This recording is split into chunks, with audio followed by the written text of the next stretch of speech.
Bien, seguimos entonces con esta clase de alimentos y bebidas fermentadas por hongos.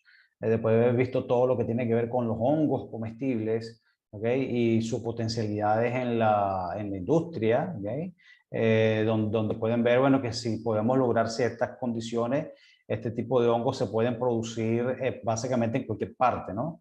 Tener una especie de galpón que esté bien oscurito, que uno pueda controlar la temperatura y la humedad a voluntad, básicamente con compost de ganado, de caballo, etcétera. Y eso sí, un buen inóculo, ¿ok? Perfectamente se puede entonces producir este tipo de insumos biotecnológicos que son muy preciados y tienen un costo más o menos elevado, ¿no?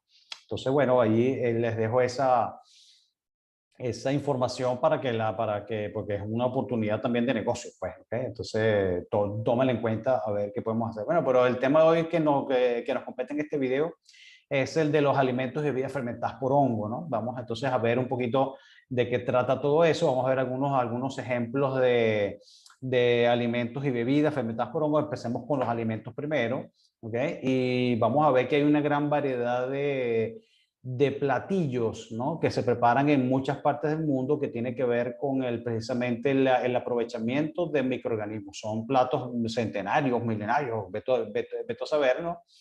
Donde se utiliza un ingrediente abundante en el sitio donde esto se produce, qué sé yo, allá por los desiertos del Sahara, qué sé yo, leche de camello, cosas por el estilo, ¿no? Y entonces, por supuesto, a través de los años se dieron cuenta, bueno, que hay algún proceso allí que cambia las propiedades de ese producto, ya sea leche, uvas, lo que sea, ¿ok? Y entonces le da además propiedades alimenticias adicionales, un sabor diferente,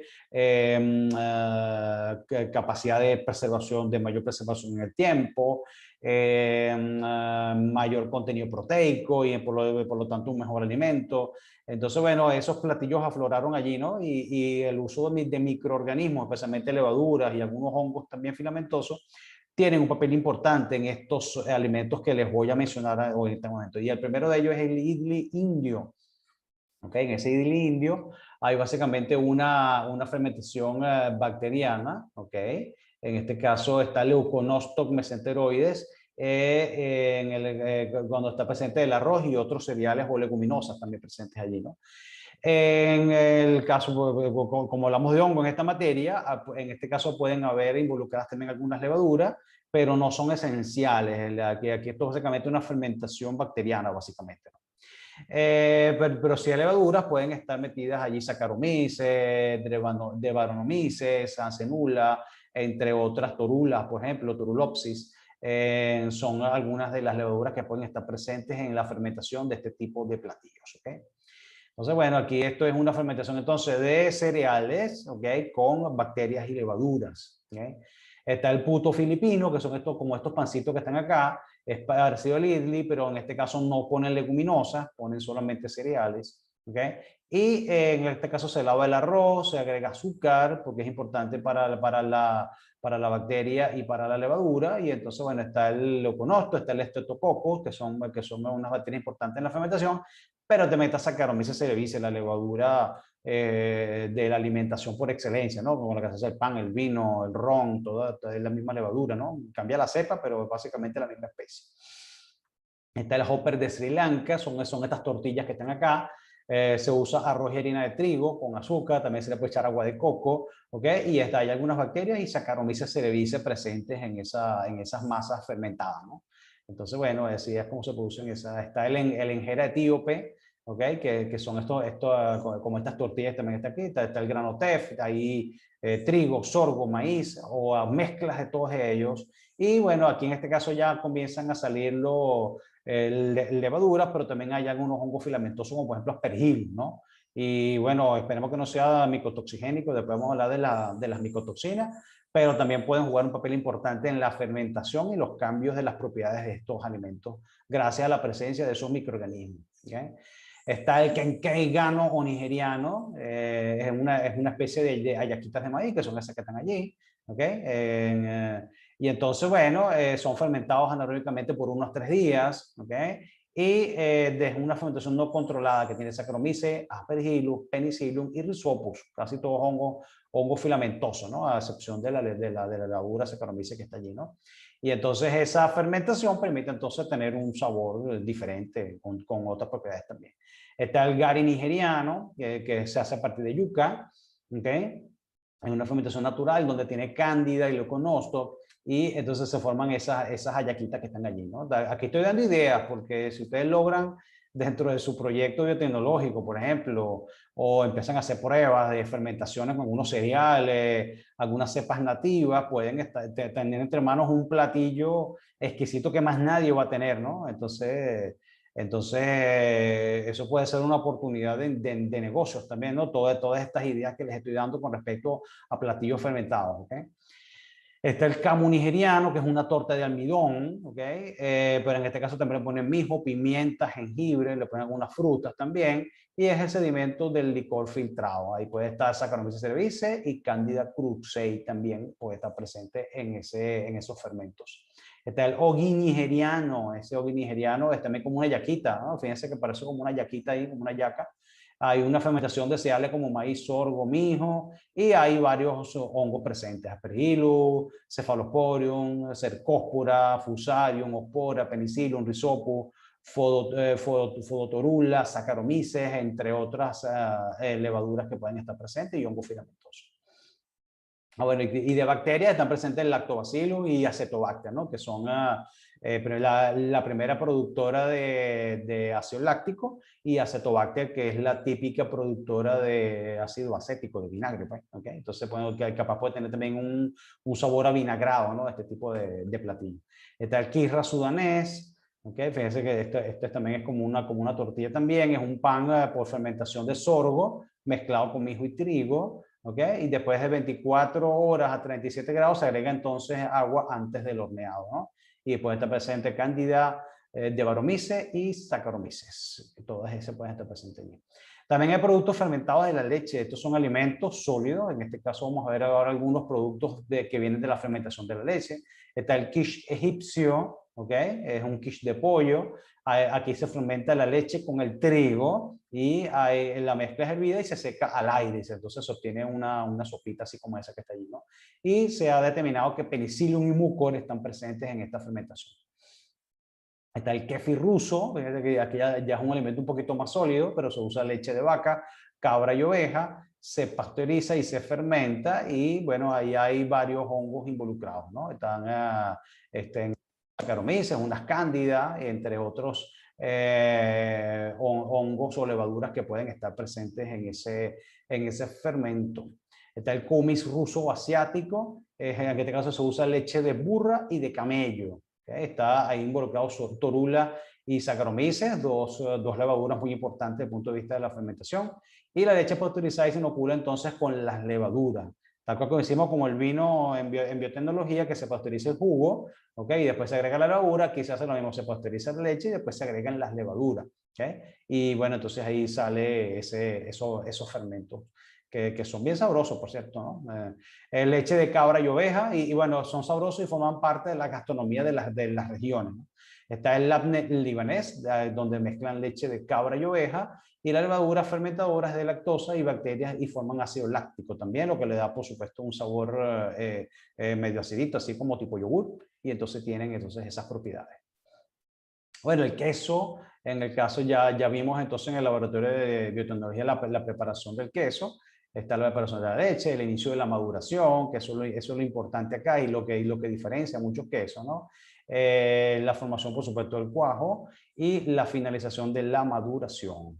Pueden haber varios hongos involucrados, Penicillium roqueforti, como en el caso del queso azul. ¿Okay? Antes, cuando esta electiva era teórico-práctica, en esta parte nosotros hacemos un compartir. Entonces traíamos queso azul, algunos traían pan, algunos traían vino, otros traían ron, y entonces hacemos un compartir, pero cada producto que trajeran, la persona tenía que explicarlo, cómo se producía, cuáles eran las implicaciones desde el punto de vista biotecnológico y de producción, y después de que lo explicaban, entonces podíamos compartir. ¿Okay? Entonces traíamos queso azul, alguien compara champiñones y entonces los fileteamos, pero agarramos un poquito y lo veíamos a microscopio para que vieran las acidiosporas. En este también veíamos las esporas de penicillium a microscopio. Entonces, bueno, era interesante en ese momento cuando lo hacemos presencial, ¿no? Pero entonces hay varios inóculos de hongos que se pueden agregar a los quesos para darle. Y uno de los más típicos y más utilizados es precisamente el queso, el queso azul, ¿no? También se llama gorgonzola en algunas partes, pero la presencia de este Penicillium roqueforti es crucial para el sabor y la textura que tiene este hongo. Inclusive, nosotros teníamos plaquitas con agar PDA y agarrábamos del queso de la parte azul donde están las esporas y rayábamos la placa y obteníamos la cepa de Penicillium roqueforti que se podía utilizar para hacer más queso después, ¿no? Pero por supuesto eso no lo hacíamos porque no era parte de la práctica, pero sí obteníamos la cepa. Pero bueno, el que quiera probar puede comprarse un poquito de queso azul, llevarlo al laboratorio, rayar una placa y tener la cepa aislada. Y después cuando vaya a hacer queso, lo inocula y ve a ver qué sale. Si sale una cosa sabrosa, bueno, maravilloso. Pues. Ojalá que sí. Bueno, está la fermentación láctica como bioproducto de la fermentación alcohólica de levadura. En el caso del DAI indio, ¿okay? Este es el DAI bala, ¿okay? que tiene esa fermentación entonces de la leche, una fermentación alcohólica. ¿Okay? Aquí tenemos otras bebidas y alimentos alcohólicos que se pueden. Está el té etíope, que son todas bebidas espirituosas. Y entonces, bueno, cada región, dependiendo de los ingredientes disponibles, tenía su propia bebida que los ponía contentos, ¿no? Entonces, este es el té etíope. Es una bebida, un vino de miel fermentado por Saccharomyces cerevisiae. Se le pone miel, agua, algo de lúpulo y son fermentados por una semana. Eso tiene ese líquido amarillento que está allí, ¿no? Se filtra, exento otra cosa. Está el uruguagua keniano, ¿no? Es una bebida agria, se echa cambur, maíz, mijo y sorgo y después se fermenta con levaduras, bacterias de ácido láctico. ¿Okay? Y se obtiene entonces esa bebida que se llama uruguagua keniano. Está el kafir africano, que es una cerveza de sorgo, amarga con un ligero sabor a yogur y hay bacterias lácticas y, por supuesto, Saccharomyces cerevisiae.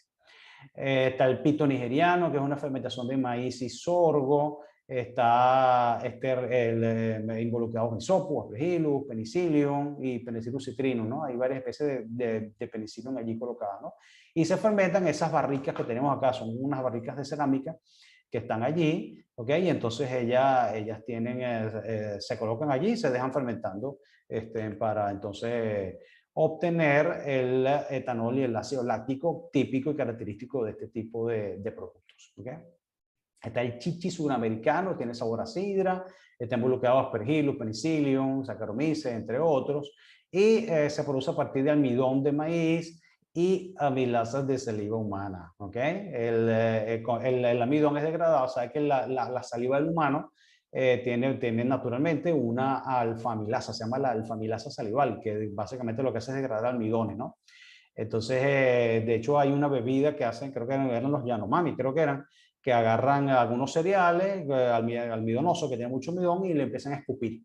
Y escupen y le escupen y le escupen y todo empiezan a escupir allí y eso entonces hace que haya una degradación de los almidones y una fermentación posterior y se forma una especie de chicha ahí de bebida alcohólica que se hace a partir de la saliva de los humanos, ¿no?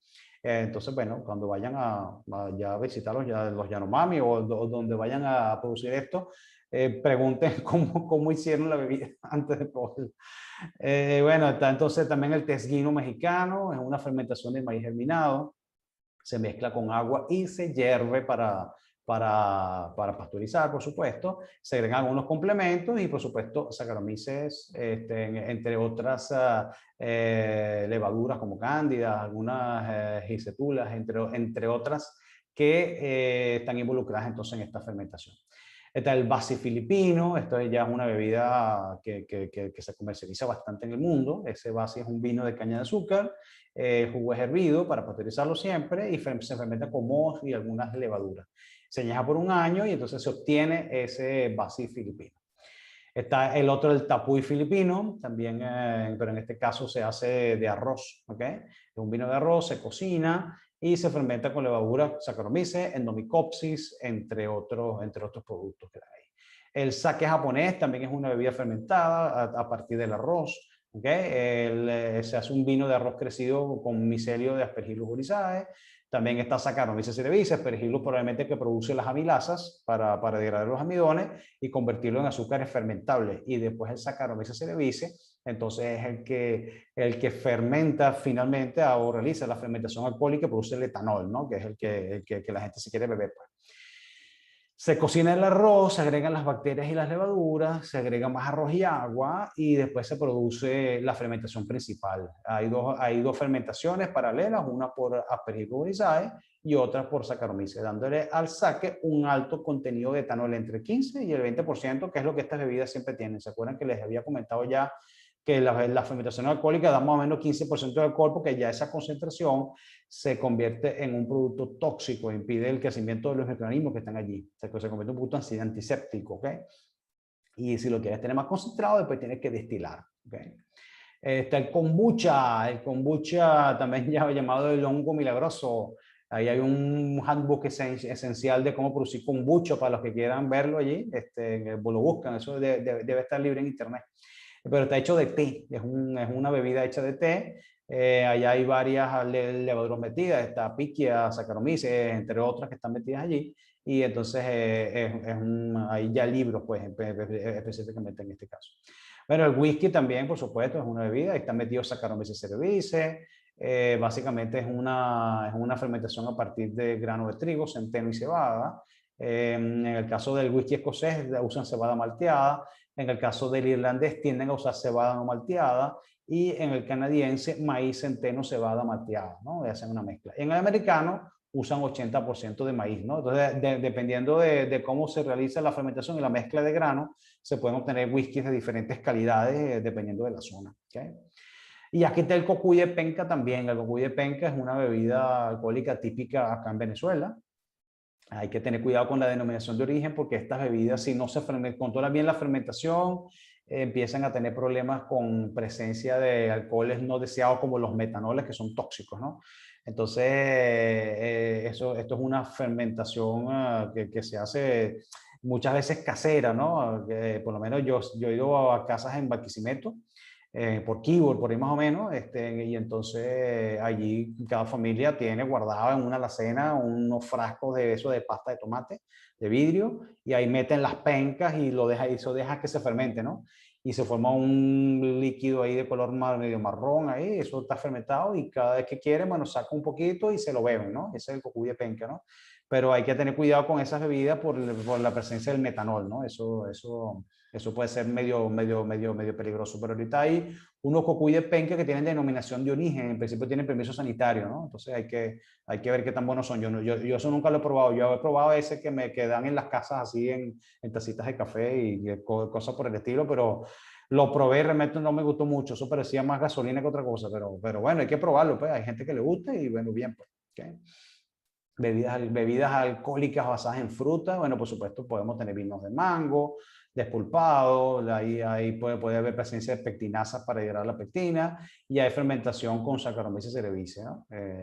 El brandy también es un producto obtenido de destilación de jugos de fruta fermentados, generalmente por jugo de uva, como ya está presente en varias especies de Saccharomyces, ¿no? Nosotros aquí en la casa tenemos una mata de espumagás, ¿no? Esa que también le llaman perita. Y alguna vez hicimos un vino de esa fruta, ¿no? Pero no lo licuamos. Agarramos el espumagás y lo hervimos, ¿no? Hervimos pedacitos de la fruta troceados, ¿ok? Eran pedacitos más o menos como de este tamaño. Y entonces los troceamos y eso lo hervimos por un rato, ¿no? Para pasteurizar todo eso. Y entonces pues, yo metí eso en una botella y esos pedazos, era una botella de boca ancha, más o menos así, y le eché azúcar, ¿no? Le eché, no sé, varias cucharadas de azúcar. No, yo no medí los grados PRI en ese momento, yo aquí en la casa no tengo refractómetro. Y entonces, pero le eché azúcar suficiente para que tuviera dulzón, ¿no? Y después le eché la levadura de panificación, la levadura de pan esa que usamos en la práctica de biotecnología. Y entonces, bueno, lo agregué allí y eso ese mismo día lo cerramos y comenzó a hervir, vino a burbujear, burbuja, y estuvo burbujeando varios días, varias semanas inclusive. Cuando dejó de burbujear, lo dejé como una semana más. Y entonces después llegó el gran momento de probar, ¿no? Y entonces lo colamos, creo que lo había pasteurizado también, lo volví a hervir por si acaso, ¿ok? Y lo probamos y quedó dulzón, sabroso y mareaba bastante, ¿ok? Se sentía el alcohol presente allí y realmente la cosa era bien sabrosita porque quedó bien dulcito y sabroso, ¿no? Entonces esto también es pues, un posible producto biotecnológico, ¿no? Si lo van a tener una receta, una forma de preparar alguna bebida con una fruta que sea muy abundante y barata en ciertas épocas del año y le permita hacer lotes que puedan vender durante todo el año, pudieran ustedes estar a las puertas de un posible emprendimiento biotecnológico, porque eso son cosas que a todo el mundo le gusta, un vinito de frutas, etcétera, una bebida alcohólica de fruta, y realmente yo creo que eso puede tener un mercado bien interesante porque a casi todo el mundo le gustan esas cosas, ¿no? Y siempre la gente está buscando sabores nuevos, diferentes. Y se consigue un producto que realmente sea distinto, que tenga buen sabor, que tenga buen cuerpo y con todos los permisos sanitarios necesarios, por supuesto, entonces pueden tener allí un posible negocio biotecnológico en puertas, ¿ok? Te lo digo para que sepan, están las salsas de soya también, estas también se fermentan. Hay una hidrólisis de la soya con o sin trigo. Y bueno, en el caso del japonés, bueno, puede estar Aspergillus oryzae, Saccharomyces, Streptococcus, entre otras hongos y levaduras, ¿no? Hay una fermentación a temperatura ambiente por un año y también están el coreano, el chino y el malayo que tienen, bueno, variaciones en la receta de la producción de la salsa de soya. También hay pastas de soya fermentadas para hacer sopas, está el miso japonés, que es soya con arroz y cebada. Está el coreano, donde está presente Aspergillus oryzae, Mucopenicillin rhizopo, el indonesio, donde hay Aspergillus oryzae, Rhizopus y Hansenula, entre muchos otros, ¿no? Todos esos productos son en base de fermentaciones con levadura y, bueno, están involucrados en su textura y el sabor definitivo que van a tener todos esos productos. También están los alimentos fermentados con leguminosa, están los alimentos fermentados con base en cereal, alimentos fermentados mixtos, alimentos fermentados con base en tubérculos también. Están los pescados fermentados y las carnes fermentadas también, generalmente para cuestiones de sabor, pero también de preservación por presencia de agentes preservantes como por ejemplo el ácido láctico. ¿Okay? Entonces, bueno, todo eso está en una industria bien compleja, bien grande. ¿Ok? Y bueno, está entonces en ese caso todas esas cosas que se pueden ir haciendo. Bueno, hasta aquí esta clase de alimentos y bebidas fermentadas por hongo. Nos vemos en la próxima que va de sabores y aromas producidos por hongos también. ¿Ok? Entonces, bueno, estamos pendientes y nos vemos en la próxima.